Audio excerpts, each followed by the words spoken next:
بسم اللہ الرحمن الرحیم۔ السلام علیکم ورحمۃ اللہ وبرکاتہ۔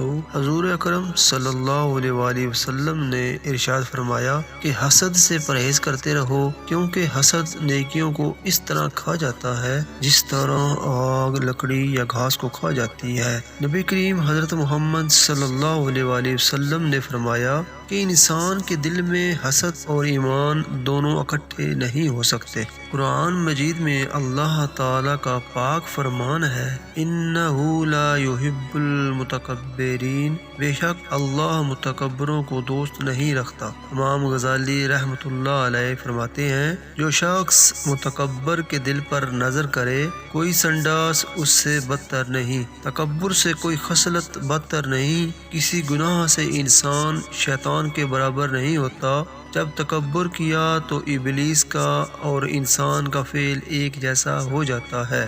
دوستو، اگر آپ مزید احادیث سننا چاہتے ہیں تو QH TV چینل کو سبسکرائب کر لیں، گھنٹی والے بٹن پر کلک کر دیں تاکہ بعد میں آنے والی مزید ویڈیوز آپ تک بر وقت پہنچتی رہیں، اور ویڈیو کو دوستوں میں شیئر بھی کریں۔ اللہ حافظ۔